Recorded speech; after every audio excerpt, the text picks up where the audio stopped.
দর্শক শুভেচ্ছা, স্বাগত সবাইকে আজকে চলতে অনুষ্ঠানে। আপনাদের সঙ্গে আছে মাহফুজ মিশা। আজকে আমাদের অতিথি বিএনপির বাংলাদেশ জাতীয়তাবাদী দল বিএনপির স্থায়ী কমিটির সদস্য এবং সাবেক বাণিজ্যমন্ত্রী জনাব আমির খসরু মাহমুদ চৌধুরী। জনাব চৌধুরী, স্বাগত আপনাকে। কেমন আছেন আপনি? ভালো আছি।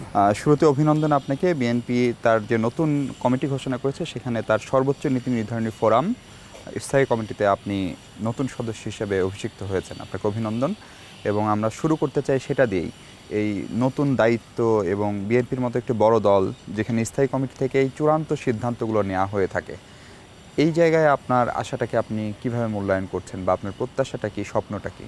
না, নীতি নির্ধারণী আমার রাজনৈতিক জীবনে আসার পেছনে চিন্তায় ছিল যখনই আমি এসেছি না 91-এ 91-তে যখন আসি, আমার শুরুতেই আমার ইচ্ছা ছিল রাজনীতিতে নীতি নির্ধারণী পর্যায়ে কাজ করা এবং দলের জন্য, দেশের জন্য আমার ক্ষুদ্র ক্ষমতায় যতটুকু সম্ভব সেইখানটায় কাজ করা।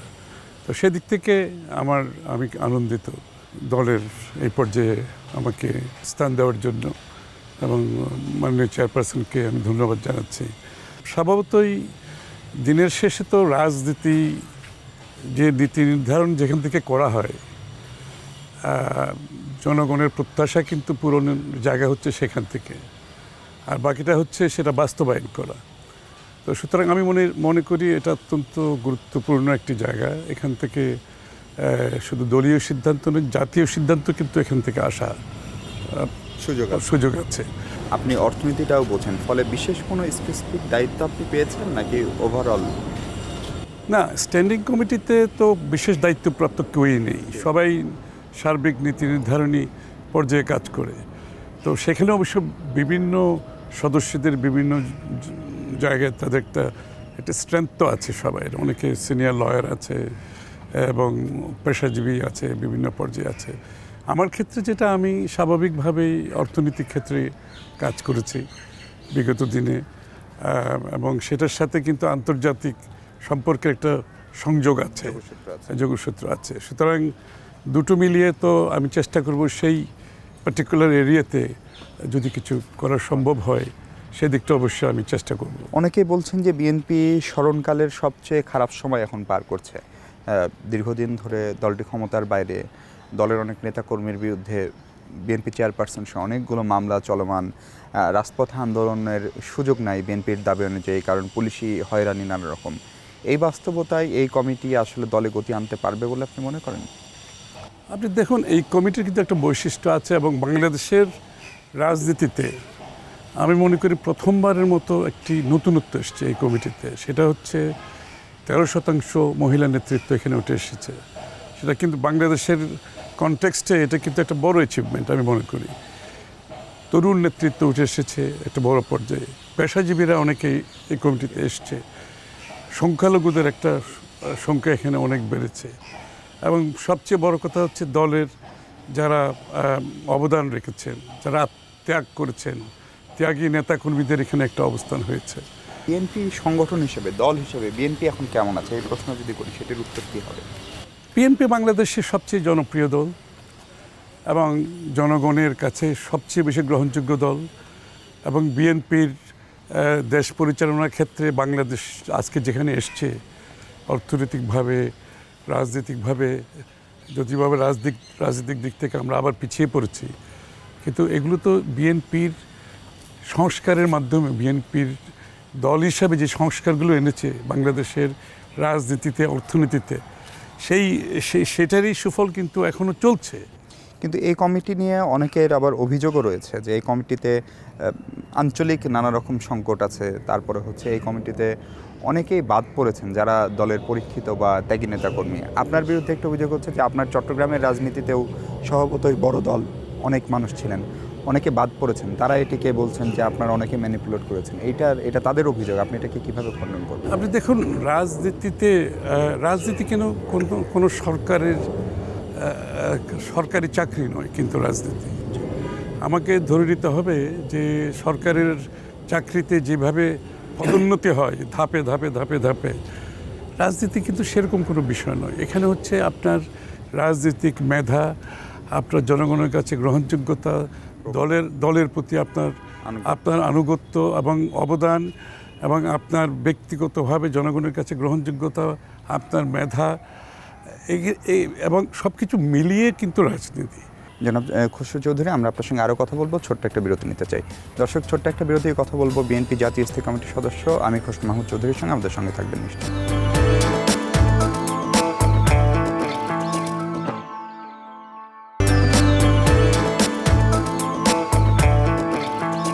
দর্শক, বিরতির পর স্বাগত আরেকবার। আমরা কথা বলছিলাম সাবেক বাণিজ্যমন্ত্রী আমির খসরু মাহমুদ চৌধুরীর সঙ্গে। আপনি বলছিলেন যে ব্যক্তিকেন্দ্রিক রাজনীতির হওয়ার সুযোগ নেই, কিন্তু আমরা কিন্তু এই উপমহাদেশের রাজনীতি বা বাংলাদেশের মূলধারার যে রাজনীতি, সেখানে কিন্তু ব্যক্তিকে কেন্দ্র করে রাজনীতি আবির্ভূত হয়। সেটা একেবারে বঙ্গবন্ধু শেখ মুজিব থেকে শুরু করে প্রয়াত রাষ্ট্রপতি জিয়াউর রহমান, কিংবা আমরা 111-এর সময় দেখলাম যে শেখ হাসিনা এবং খালেদা জিয়াই কিন্তু দুটো দলের মূর্ত প্রতীক হয়ে গেল, এবং সেটিকে কেন্দ্র করে আমাদের রাজনীতি আবির্ভূত হচ্ছে। ফলে সেই ব্যক্তির যে ইমেজটা, সেটি থেকে বের হয়ে আসারও সুযোগ আছে কি? না, ব্যক্তি ইমেজ তো থাকবেই। শুধুমাত্র ব্যক্তি ইমেজের উপর ভিত্তি করে সব কিছু তো হওয়া সম্ভব নয়। কিন্তু সেই ব্যক্তিগুলো যত বড়ই নেতা হোক, যত উচ্চ পর্যায়ের নেতা হোক, সে ব্যক্তির যদি যোগ্যতা, মেধা, গ্রহণযোগ্যতা এবং অবদান, আনুগত্য, এই সবগুলো বিষয় কিন্তু একসাথে বিবেচনার মধ্যে আসবে। বয়স নিয়ে আসলে বয়সের রাজনীতি তো এখন আর নাই, এটা তো আমি আগেই বলেছি। অ্যাজ ইমেজ ব্যক্তি তো অনেকেই আছে, হ্যাঁ, সেটাকে আপনি কাজে লাগিয়ে করতে হবে। এবং সেই ব্যক্তি হিসেবে তো অনেকেই রাজনীতিতে আছে আসলে। আপনি যদি ওইভাবে চিন্তা করেন, ব্যক্তি হিসেবে রাজনীতিতে অনেক লোক আছে, অনেক পুরনো লোক আছে যাদেরকে সবাই চিনে, জানে, শুনে, কিন্তু তারা তো আর এর অর্থ এই নয় যে তারা ওই যে যে দায়িত্বগুলোর যেখানে আপনাকে পারফরমেন্স বেসড হতে হয়, সেগুলো কিন্তু অত্যন্ত গুরুত্বপূর্ণ সেটা। এবং দলগুলো সেটা অনুধাবন করতে পারছে, কারণ আগের মতো সেই রাজনীতিবিদদের কাছে এক্সপেকটেশনও কিন্তু পরিবর্তন হয়ে যাচ্ছে জনগণের। আপনি আগের মতো সেই একটা বললেন যে রেটোরিক্সের মাধ্যমে যে সমস্ত রাজনীতি, এখন আপনার সেটা মানুষের কাছে কতটুকু গ্রহণযোগ্য, আপনার ন্যারেটিভ মানুষের কাছে কতটুকু গ্রহণযোগ্য। অনেকেই বলছেন বিএনপির কমিটি অনেক বড় হয়ে গেছে। এত বড় কমিটি দিয়ে বিএনপি আসলে কি করবে? কারণ সাম্প্রতিক সময়ের আন্দোলনগুলোতে 5 জানুয়ারি নির্বাচনের আগে বিএনপির লোকজনকে মাঠে নামাতে পারেনি, কিংবা নামে নাই। সেখানে এত বড় কমিটি না, কমিটির আকার তো এই জন্য বড় হয়নি, মাত্র 120 জন বেড়েছে, কত বেড়েছে আপনি দেখুন। বিগত দিনে আমাদের কাউন্সিলগুলো হতে পারে নাই বাংলাদেশের যে রাজনৈতিক প্রেক্ষাপট, এই পরিপ্রেক্ষিতে, এবং সেই ক্ষেত্রে আপনার সেখানে একটা যানজট তো হয়েছে। আর দ্বিতীয়ত আমাদের সংখ্যা বেড়েছে এই জন্য, আমি যেটা আগেই বলেছি আপনাকে, এখানে মহিলা নেতৃত্ব অনেক বেড়ে গেছে, তরুণ নেতৃত্ব বেড়ে গেছে, সংখ্যালঘুরা বেড়ে গেছে, পেশাজীবীরা বেড়ে গেছে। সেই ক্ষেত্রে আমাদের কাউন্সিল হতে পারেনি, বিগত দিনে একটা যানজট হয়েছে। এবং অন্যান্য যারা বিগত দিনে কমিটিতে যেভাবে স্থান পাওয়ার কথা পায়নি, তাদেরকে এবার নতুন করে যোগ করা। সম্প্রতি দলের মহাসচিব মির্জা ফখরুল ইসলাম আলমগীর একটা অনুষ্ঠানে গিয়ে কেঁদে ফেলেছেন, তার নেতাকর্মীদের দুঃখ দুর্দশা বা কথা বর্ণনা করতে গিয়ে, মামলা হামলা ইত্যাদি নিয়ে। কিন্তু দলের প্রধান ব্যক্তি, অন্যতম প্রধান ব্যক্তি তিনি, তার কান্না কি আসলে দলীয় নেতাকর্মীদেরকে উৎসাহিত করবে, নাকি আবার খানিকটা বিপন্নও করতে পারে? আপনার মূল্যায়ন কি? না, এটা তো হচ্ছে, এটা কি করবে সেটা বড় কথা নয়। এটা তো আসল চিত্র বাংলাদেশের, যে ধরনের নিপীড়ন, নির্যাতন, অত্যাচার, জুলুম, হত্যা, গুম যেভাবে চলছে, লক্ষ লক্ষ মানুষ বাড়ি করে যেতে পারছে না, তাদের চাকরি করতে পারছে না, ব্যবসা বাণিজ্য করতে পারছে না, জেলের মধ্যে বসে আছে, পলাতক অবস্থায় আছে। দেশ যেই ধরনের যেই সংকটের মাধ্যমে, যে নিপীড়ন, নির্যাতনের মাধ্যমে দেশ যাচ্ছে, এখানে তো আমার মনে হয় উনি তো খোলাখুলি কেঁদেছে। বাংলাদেশের কোটি কোটি মানুষ, তাদের হৃদয়ের মধ্যে তাদের কান্না চলছে সবসময়। কিন্তু আপনারা 5 জানুয়ারি নির্বাচনে গেলেন না, আবার তারই কয়েকদিন পরে অনেকগুলো স্থানীয় সরকারের নির্বাচন, সিটি কর্পোরেশন বলি বা ইউপি নির্বাচন, উপজেলা পরিষদ নির্বাচন, সেখানে গেলেন। ফলে এক ধরনের সমালোচনা আছে যে 5 জানুয়ারি নির্বাচনে না যাওয়াটা বিএনপির একটা নীতিগত ভুল ছিল। দলীয় ফোরাম কি মনে করেন, বা আপনাদের মূল্য? না, ভুল তো মোটেই ছিল না। আপনি জাতীয় নির্বাচন আর স্থানীয় সরকার নির্বাচনের মধ্যে একটা ব্যবধান আছে। স্থানীয় সরকার নির্বাচনে সরকার বদল হয় না, জাতীয় নির্বাচনে সরকার বদল হয়। এবং যে ধরনের জাতীয় নির্বাচন আমরা দেখেছি, সেই নির্বাচনে কোনো গণতন্ত্রকামী দল অংশগ্রহণ করতে পারে না। কোনো যারা যারা জনগণের ভোটাধিকারে বিশ্বাস করে তারা সেখানে অংশগ্রহণ করতে পারে না। সেটা আমরা দেখেছি কীভাবে হয়েছে, এবং পরবর্তীতে যে স্থানীয় সরকারে আমরা যে অংশগ্রহণ করেছি সেটা আবার পুনর্বার বাংলাদেশের মানুষ দেখেছে আসলে বাংলাদেশে বর্তমানে নির্বাচন বলে আর কিছু নেই। পরবর্তী জাতীয় নির্বাচনে আপনার দল যাবে? আমরা তো একটি গণতান্ত্রিক দল। বিএনপি একটা এমন দল যেটা একদলীয় শাসন থেকে বহুদলীয় গণতন্ত্র পুনর্বার বাংলাদেশে স্থাপন করেছে, এবং আমরা গণতন্ত্রে বিশ্বাসী। নির্বাচনের মাধ্যমে সরকার বদল সেটাই গণতন্ত্রের নিয়ম, এবং দেশে যদি একটা নিরপেক্ষ গ্রহণযোগ্য নির্বাচন হয়, আমার মনে হয় আমরা কেন সবাই অংশগ্রহণ করা উচিত, এবং সেটা নিশ্চিত করতে হবে যে কি বাংলাদেশে জনগণের ভোট, তারা ভোট দিতে পারবে, এবং তাদের ভোট দেওয়ার পরে তাদের ভোটের অধিকারের প্রতিফলন যে ফলাফলে প্রতিফলিত হোক। জনাব চৌধুরী, অনেকেই বলেন যে 1975-এর 15ই আগস্ট বঙ্গবন্ধুকে যদি সপরিবারে হত্যার ঘটনা না ঘটতো তাহলে হয়তো বিএনপির রাজনীতিরই হয়তো হতো কিনা অনেকেই জানেন না, কারণ বিএনপির জন্মই তারপরে। ফলে সেই প্রেক্ষাপটের সঙ্গে অর্থাৎ বঙ্গবন্ধুর হত্যাকাণ্ডের সঙ্গেও বিএনপির প্রতিষ্ঠাতা জিয়াউর রহমানের এক ধরনের সংশ্লিষ্টতার অভিযোগ আছে, যদিও সেটির যে বিচার কার্য হয়েছে সেখানে তাকে অভিযুক্ত করা হয়নি। এ প্রসঙ্গে আপনার মূল্যায়ন শুনবো, তার আগে আবারও ছোট্ট একটা বিরতি নিতে চাই। দর্শক, এ পর্যায়ে ছোট্ট একটা বিরতি, ফিরছে একটু পর, আমাদের সঙ্গে থাকবেন নিশ্চয়ই।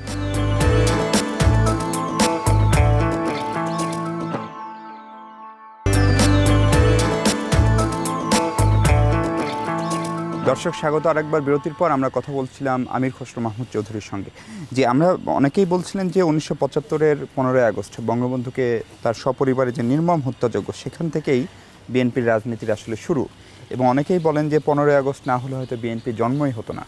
এই প্রসঙ্গে আপনার মূল্যায়ন কি? এবং অনেকের অভিযোগও সেদিকে ইঙ্গিত করেন যে বঙ্গবন্ধু হত্যাকাণ্ডের সঙ্গেও আপনার দলের প্রতিষ্ঠাতা বাংলাদেশের সাবেক রাষ্ট্রপতি জিয়াউর রহমানের সংশ্লিষ্টতা প্রত্যক্ষ বা পরোক্ষভাবে থাকতে পারে বা ছিল। দেখুন, শুধু রাজনীতি নয়, সব কিছুতে একটা কথা আছে, প্রকৃতি শূন্যতা পূরণ করে। এবং বাংলাদেশের প্রেক্ষাপটটা তখন যদি একটু বিবেচনা করি আমরা, তখন কি ছিল? সেটা ছিল একদলীয় শাসন, তার জনগণের ভোটাধিকার কেড়ে নেওয়া হয়েছিল পুরোপুরিভাবে। সংবাদপত্রের স্বাধীনতা, সংবাদপত্র সব বন্ধ করে দেওয়া হয়ে গিয়েছিল 4টি সরকারি ছাড়া, এবং আইনের শাসনের ক্ষেত্রে যদি আমরা দেখি, এমনকি নিয়োগ, বিচারপতি নিয়োগ পর্যন্ত সরকারের হাতে নেওয়া, মানে সরাসরিভাবে প্রেসিডেন্টের হাতে নিয়ে আসা হয়েছিল। এছাড়া বিভিন্ন বাহিনী, যে রক্ষী বাহিনী দিয়ে যে ধরনের নিপীড়ন নির্যাতন, যে একটা অবস্থার সৃষ্টি হয়েছিল, এই শূন্যতা তো পূরণ হতেই হতো। এবং আমি মনে করি একটা রাজনৈতিক শক্তি এই শূন্যতা পূরণ করার প্রয়োজনীয়তা দেশবাসী তখন বোধ করেছিল, বিধায় পরবর্তীতে বিএনপি জন্ম নিয়েছে, এবং জনগণের কাছে একটি এখনও পর্যন্ত আজ অবধি এটা একটি জনপ্রিয় দল হিসাবে, গ্রহণযোগ্য দল হিসাবে আমরা এগিয়ে যাচ্ছি। এবং আমার মনে হয় মানুষ সেই যে তাদের ভোটাধিকার ফিরে পাওয়া, আইনের শাসন ফিরে পাওয়া, সংবাদপত্র স্বাধীনতা ফিরে পাওয়া, মানবাধিকার ফিরে পাওয়া, এটা মানুষের মনের গভীরে স্থান নিয়েছে, যে কারণে বিএনপির এখনও পর্যন্ত গ্রহণযোগ্যতা জনগণের কাছে অনেক বেশি। কিন্তু সেই হত্যাকাণ্ডটা তো নির্মম এবং পৈশাচিক, এবং সেই হত্যাকাণ্ডের পেছনে কি জিয়াউর রহমানের বা ওই সময়ের অন্য অনেক সামরিক কর্মকর্তার তো যোগসাজশ ছিল, জিয়াউর রহমানেরও ইন্ধন ছিল কিনা? কারণ উনি তো আলটিমেটলি এটার সবচেয়ে বড় প্রফিটটা বিএনপি পেয়েছে শেষ পর্যন্ত। এটার অর্থ এই নয় যে এর পেছনে কে ছিল, আমরা এটা তো স্পেকুলেট করার কোনো ইস্যু নেই। কারা ছিল এটা সবাই জানে, এবং এটা আমার মনে হয় এটা আদালতে প্রমাণ হয়েছে, এটার বিচার হয়েছে। সুতরাং নতুন করে এটা আলোচনা করে বিএনপিকে বিতর্কিত করার কোনো সুযোগ নাই, শহীদ প্রেসিডেন্ট জিয়াউর রহমান সাহেবকে বিতর্কিত করার সুযোগ নাই।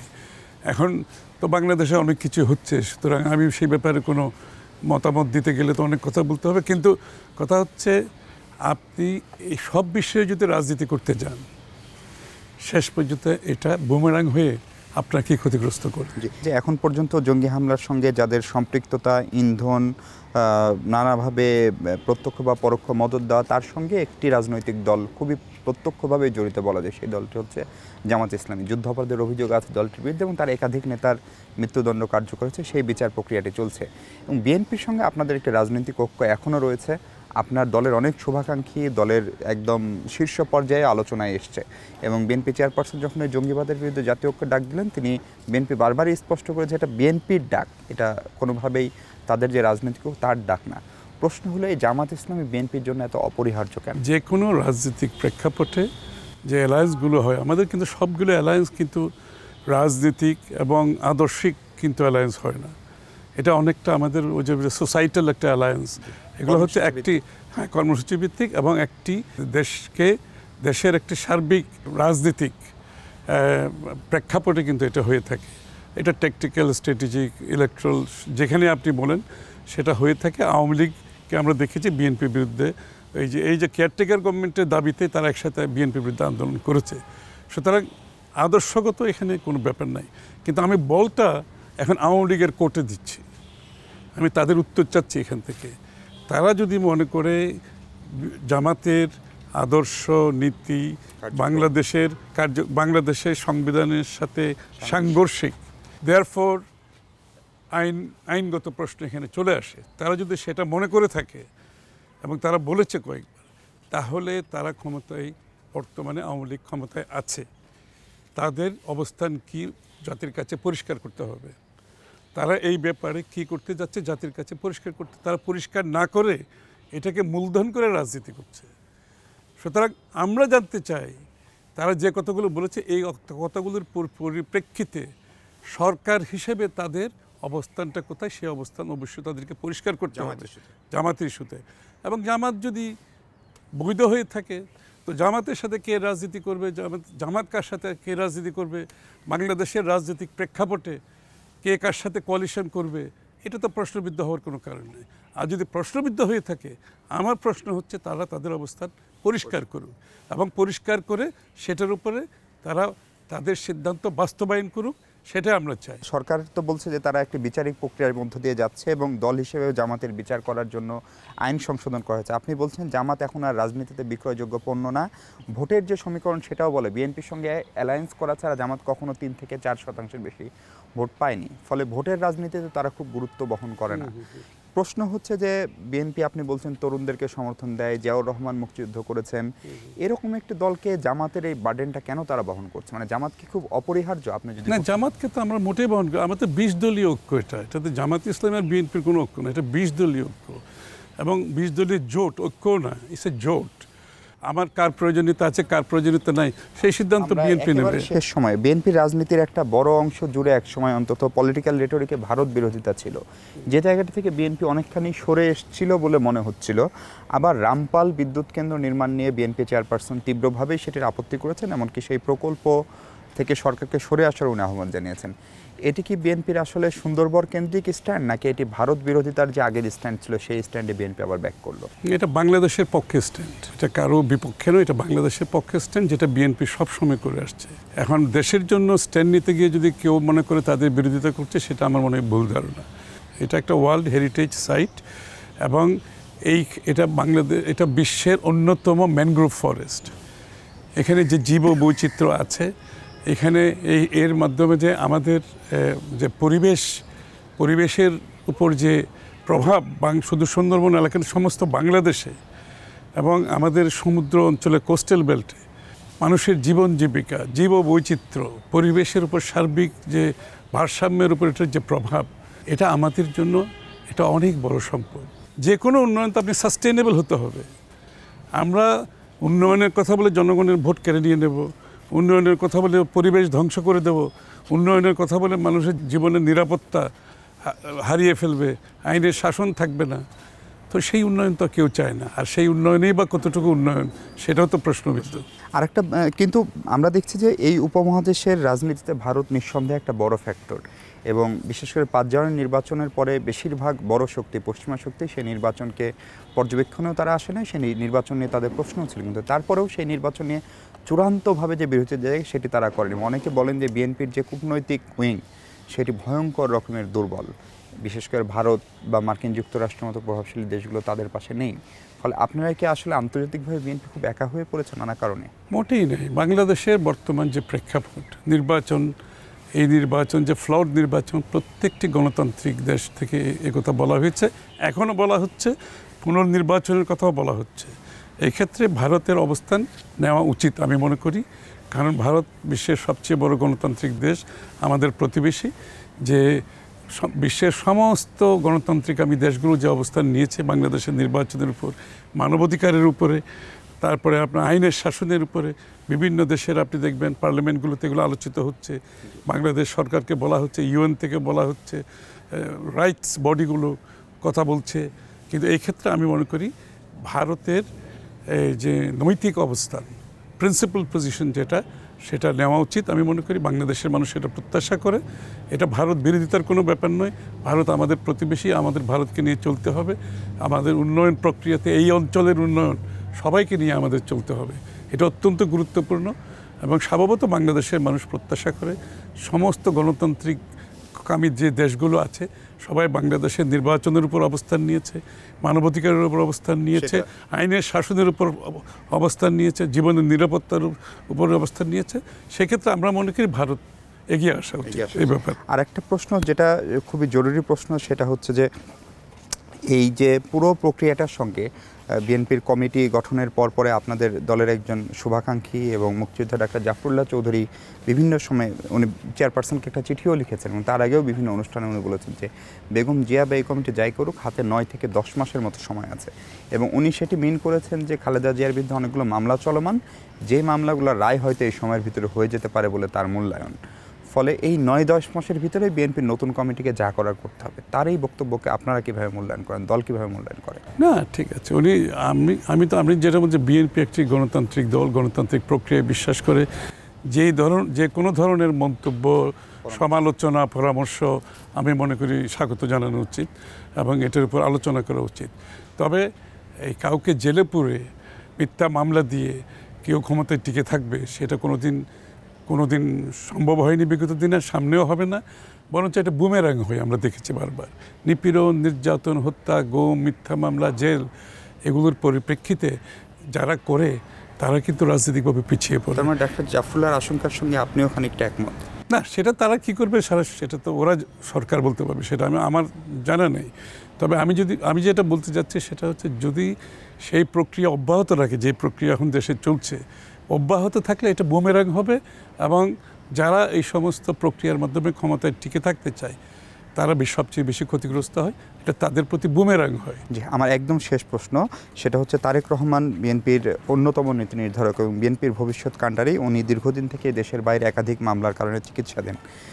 তারেক রহমানকে দেশে ফেরানোর কোনো উদ্যোগ বিএনপির পক্ষ থেকে নেওয়া হচ্ছে কিনা বা নেওয়া হবে কিনা, এটা একটি প্রশ্ন। এবং দ্বিতীয়ত হচ্ছে যে অনেকেই অভিযোগ করেন, বিশেষ করে বিএনপির যারা দীর্ঘদিন রাজনীতি করেন, যে শেষ বিএনপি সরকারের সময় তারেক রহমানের নানান ভুল সিদ্ধান্তের কারণে দলটি সাফার করছে। সেই প্রসঙ্গে আপনারা কখনো আলোচনা করেছেন কিনা? না, ভুল সিদ্ধান্ত ঠিক কোনটি ভুল সিদ্ধান্ত? তারেক রহমান সাহেব 2001-এর নির্বাচন তো পরিচালনা করেছেন এবং সুষ্ঠুভাবে, সুন্দরভাবে করেছেন। আর উনি তো তৃণমূল থেকে রাজনীতি করে উঠে এসছেন। উনি তো প্যারাশুটেড লিডার তো উনি না। উনি তো তৃণমূল থেকে গ্রামে গঞ্জে, প্রেসিডেন্ট জিয়া রহমান সাহেব যেভাবে গ্রামে গঞ্জে রাজনীতি করেছেন, উনি তো গ্রামে গঞ্জে রাজনীতি করে স্তরে স্তরে উঠে এসেছেন। সুতরাং ওনার ভুল তো কোনো কিছু আইনগতভাবে আমরা কিছু দেখছি না। কতগুলো মিথ্যাচারের মাধ্যমে, আপনার মিথ্যা মামলার মাধ্যমে যদি আপনি কাউকে কলঙ্কিত করতে চান, তো সেটা তো জনগণের বোধহয়, বাংলাদেশের জনগণের বোধহয় বোঝার ক্ষমতা আমার মনে হয় অতটুকু আছে। তাকে দেশে ফেরানোর ব্যাপারে কোনো চিন্তা ভাবনা? অবশ্যই যখন সময় আসবে উনি তো দেশে ফিরবেন। বর্তমান যে প্রেক্ষাপট, এই প্রেক্ষাপটে দেশে ফেরার কোনো সুযোগ আছে আমি তো মনে করছি না। কারণ আইনের শাসন থাকলে আপনি আইনের প্রোটেকশন পাবেন। যদি আইনের শাসন না থাকে, সেখানে তো কারো জীবনের নিরাপত্তা নেই। তো সুতরাং আমাদেরকে অপেক্ষা করতে হবে, দেশে গণতন্ত্র ফিরে আসতে হবে, জনগণের ভোটাধিকার ফিরে পেতে হবে, আইনের শাসন ফিরে আসতে হবে। সবচেয়ে বড় কথা হচ্ছে, আইনের শাসন ব্যতিরেকে কোনো মানুষের কোনো প্রোটেকশন নেই। এবং সেটা শুধু তারেক রহমান সাহেব আজকে এটার ভিকটিম, কালকে আপনি হবেন, সারা দেশ হবে। এবং এটাই নিয়ম। আমরা হিটলারের সময় দেখেছি, যারা যখন জুদেরকে নিয়ে যাচ্ছে সবাই বলছে আমি তো জু না। তো যখন হোমোসেক্সুয়ালদের নিয়ে যাচ্ছে, আমি তো হোমোসেক্সুয়াল না। ট্রেড ইউনিয়নদের নিয়ে যাচ্ছে, আমি তো যখন ওকে নিয়ে যাচ্ছে তখন আর কেউ আশেপাশে নাই। সুতরাং আমাদের এগুলো মাথায় রাখতে হবে। আইনের শাসন সবার জন্য প্রযোজ্য, কোনো ব্যক্তির জন্য না। আপনাকে অনেক ধন্যবাদ জনাব চৌধুরী আমাদের সময় দেওয়ার জন্য। দর্শক, শেষ করছি, আজ কথা হবে পরবর্তী পর্বে নতুন অতিথির সঙ্গে নতুন কোনো বিষয় নিয়ে। সে পর্যন্ত ভালো থাকবেন সবাই।